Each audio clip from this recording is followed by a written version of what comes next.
1723, 300 tahun yang lalu, nenek moyang kami, jadi kami bukan orang yang tinggal di pokok kayu lalu ujuk-ujuk tiba-tiba 17 Agustus 1945 merdeka. Tidak, jauh sebelum itu kami sudah punya negara, kami sudah punya negeri. 13 juta gulden sultan kami menyumbang untuk perjuangan negeri. Tapi begitu Presiden Soekarno mendeklarasikan, Bung Hatta dan tokoh founding father negeri ini mendeklarasikan kita merdeka, maka semua pemimpin di Sumatera sebelum itu mereka ikut berjuang dan mereka ikut melepaskan kekuasaan mereka. Akhirnya mereka bergabung dengan Negara Kesatuan Republik Indonesia. Negeri kami disebut dengan negeri Melayu. Melayu identik dengan Islam. Kata orang Melayu, kalau dia tidak Islam maka hilang maunya, tinggal layunya saja.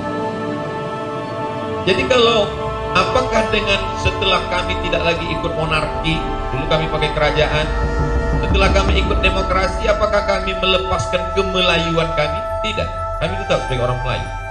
Apakah setelah dengan berdemokrasi lalu kami menghilangkan identitas agama kami? Kami tetap dengan beragama. Kalaulah demokrasi itu menghilangkan identitas agama, maka orang Eropa tidak beragama. Toh pada hari ini mereka beragama. Bahkan di pedalaman Riau, di suku Terasing, yang merupakan program saya setahun masuk 2 kali. Dari mana misionaris datang? Dari Portugal, Portugis, dari Prancis, sampai ke pedalaman hutan Riau. Mereka pakai demokrasi, tapi agama tidak hilang. Jadi kalau ada orang ingin menghilangkan identitas agama, maka sesungguhnya apa bedanya dengan Belanda dulu yang Snokhoorn menasehat, sebagai seorang penasehat beliau membuatkan satu penjara di Pulau Sabang yang sampai hari ini masih ada, khusus memenjarakan orang yang berjihad melawan Belanda. Jadi manusia yang baik, muslim yang baik waktu itu silakan sholat, silakan bersolawat, silakan maulid, tapi jangan lawan Belanda. Kalau melawan itu berarti gila. Orang gila dimasukkan ke dalam rumah sakit jiwa yang dibangun di Sabang untuk itu. Jadi definisi orang gila waktu itu adalah orang yang berpikir. Maka orang yang berpikir, orang berakal ini, maka dia mesti dipenjarakan. Tapi yang namanya penjara, dia tidak bisa memenjarakan akal, dia hanya bisa memenjarakan fisik. Makanya Buya Hamka dipenjarakan, tapi akalnya tidak terpenjara. Akhirnya lahir Tafsir Al-Azhar. Siapa saja yang ingin memenjarakan akal, sesungguhnya dia sudah membebaskan akal. Kenapa? Karena justru dengan fisik terpenjara itulah akal semakin melanglang buana.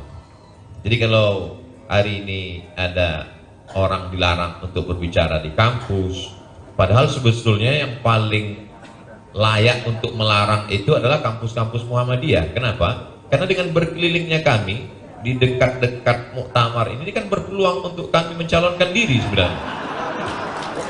Itu peluang begitu besar, begitu. Walaupun kami tidak ada baleho kami, kata Bang Rocky, baleho kami nggak ada. Tapi di hati mak-mak garis keras itu kami ada. Nah, oleh sebab itu bahwa dengan berdemokrasi sesungguhnya kita sedang dibebaskan untuk berpikir. Bertarung itu pertarungan argumentasi, pertarungan kata yang keluar dari pikiran. Maka dalam satu ungkapan dikatakan innal kalama la fil fuadi. Kata itu sebenarnya letaknya di dalam hati dan pikiran. Wa inna ma ju'ilal lisan, diciptakan lidah untuk mewakili apa yang ada dalam pikiran. Jadi kalau lidah tidak boleh berkata, tulisan juga tidak boleh, orang tidak berbicara, kita sudah mundur beratus tahun. 500 tahun Renaissance, masa pembebasan akal pikiran, orang sudah maju, kita masih memenjarakan itu. Dan kalau kita perhatikan, kemana arah demokrasi kita?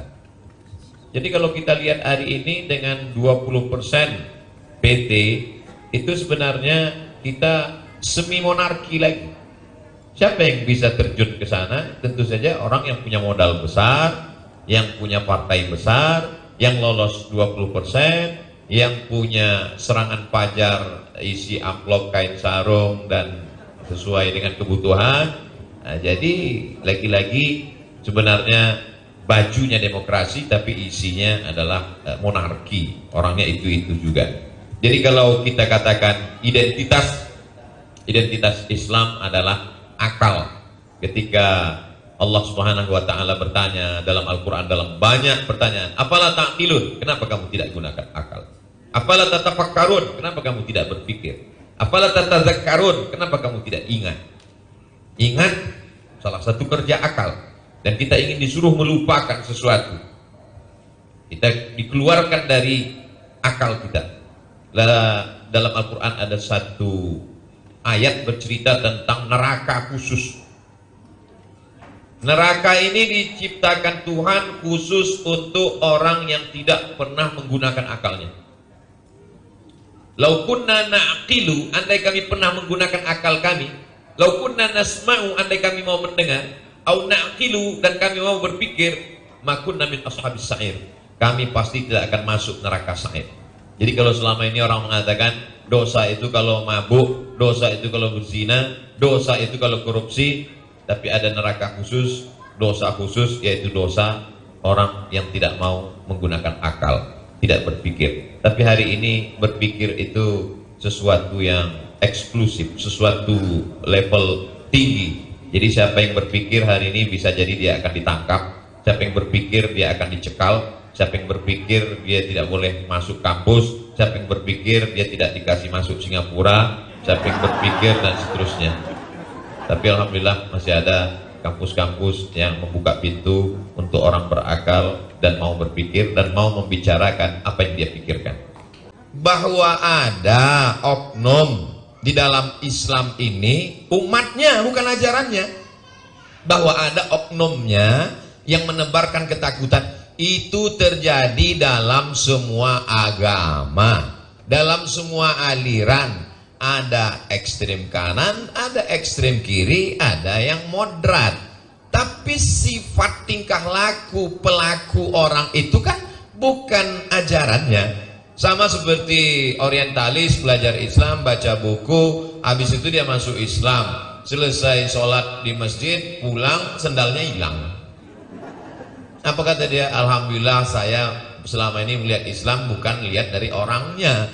Jadi ketika menilai satu ajaran dari beberapa person orang, yang orang itu pun mengalami kekeliruan cara berpikir, maka orang yang mengeneralisir itu lebih keliru lagi daripada orang yang keliru itu.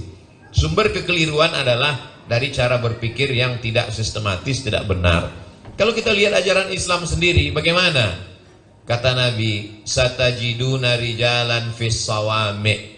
Nanti kamu akan pergi ke Mu'tah. Kamu akan ketemu dengan pendeta-pendeta di gereja.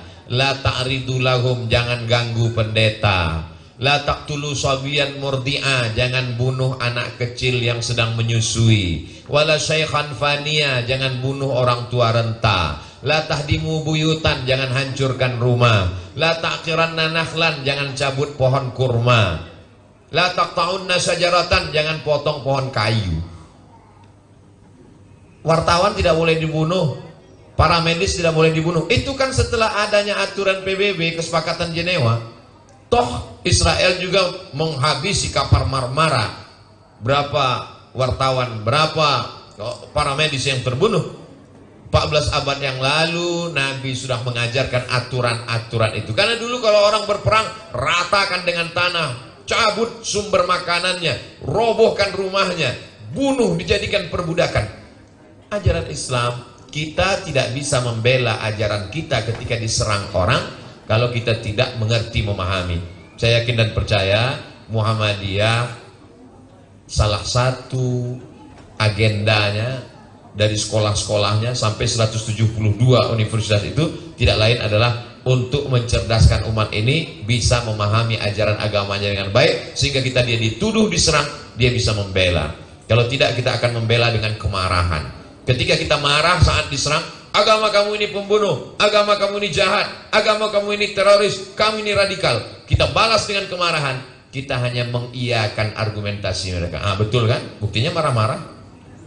Kita membela dengan teks, dengan akal, dengan pikiran, dengan bahasa, dengan kesantunan dan bahasa yang disebut akhlakul karimah. Demikian Bang Diki.